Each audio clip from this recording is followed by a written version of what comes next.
الیاس تنہا چرچ کی سنسان پارکنگ میں بیٹھا تھا۔ اس کا سر اس کے لرزتے ہاتھوں میں دبا ہوا تھا۔ اندھیرے نے اسے ہر طرف سے گھیر رکھا تھا، جیسے دنیا نے اس سے منہ موڑ لیا ہو۔ ہر چیز جس کے لیے اس نے دن رات محنت کی تھی لمحوں میں بکھر گئی۔ نوکری ختم، گھر خطرے میں، بچوں کے چہرے خوف سے بھرے ہوئے۔ ایسا لگ رہا تھا جیسے زندگی اس سے سب کچھ چھین لینا چاہتی ہو۔ آنسو اس کے گالوں پر بہنے لگے۔ آسمان کی طرف دیکھتے ہوئے اس نے سسکیوں میں کہا، اے خدا، تو کہاں ہے؟ کیوں میں اتنا اکیلا محسوس کر رہا ہوں؟ خاموشی اس کے اندر مزید ویرانی بھر رہی تھی۔ ایسا لگ رہا تھا جیسے خدا نے بھی اس کی آواز سننے سے انکار کر دیا ہو، جیسے اس کی دعائیں کہیں بکھر گئی ہوں۔ ہوا اچانک تیز ہو گئی، مگر اس میں ایک نرمی تھی، جیسے کوئی نامحسوس ہاتھ اسے گلے لگا رہا ہو۔ اچانک ایک پرانی یاد اس کے ذہن میں ابھری، بچپن میں سنی گئی وہ آیت جو اس کی ماں نے کئی بار دہرائی تھی۔ یسایہ 41واں باب اس کی 10ویں آیت۔ خداوند کے کلام میں یوں مرقوم ہے، تو مت ڈر کیونکہ میں تیرے ساتھ ہوں، ہراساں نہ ہو کیونکہ میں تیرا خدا ہوں۔ میں تجھے زور بخشوں گا، میں یقیناً تیری مدد کروں گا، میں اپنی صداقت کے دہنے ہاتھ سے تجھے سنبھال لوں گا۔ یہ الفاظ اس کے ٹوٹے ہوئے دل میں امید کی کرن بھر کر اترے۔ وہ یاد کرنے لگا کہ کیسے ہر مشکل وقت میں خدا نے اسے سہارا دیا تھا۔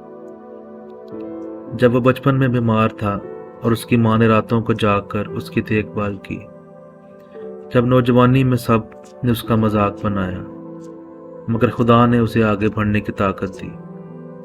جب پہلی بار زندگی کی مشکلات نے اسے گرا دیا، لیکن کسی نہ کسی طرح وہ پھر کھڑا ہو گیا۔ کیا آج بھی ایسا نہیں ہو سکتا؟ اس کے فون کی گھنٹی نے اس کے خیالات کا سلسلہ توڑ دیا۔ ایک پرانے ساتھی کا پیغام تھا، الیاس، میں نے سنا تمہارے ساتھ کیا ہوا۔ ہماری کمپنی میں ایک جگہ خالی ہے، مجھے لگتا ہے تم اس جاب کے لیے موزوں ہو۔ ایک دم جیسے کوئی بوجھ ہٹ گیا۔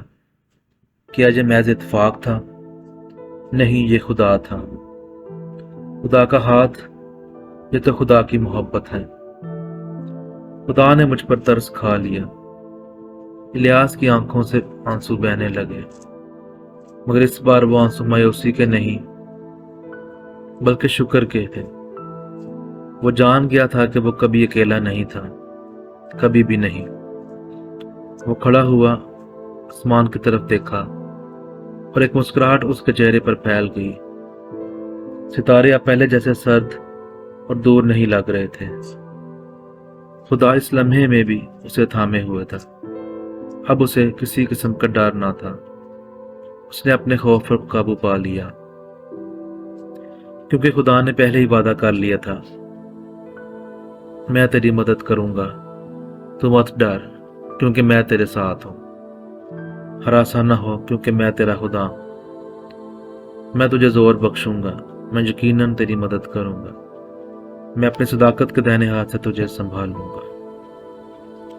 اس کہانی سے ہمیں یہ سبق ملتا ہے کہ خدا ہمیں کبھی بھی اکیلا نہیں چھوڑتا، کیونکہ خدا ہمیشہ مشکل وقت میں ہمارا ساتھ دیتا ہے۔ اور جب ہم خدا پر بھروسہ کرتے ہیں تو خدا ہمیشہ ہمیں مشکلات سے نکالتا ہے۔ ہمیں کبھی بھی گھبرانا نہیں چاہیے، کیونکہ ہمارا خدا ہمارے ساتھ ہے۔ وہ ہمیں تسلی دیتا ہے، وہ کہتا ہے مت ڈر کیونکہ میں تیرے ساتھ ہوں۔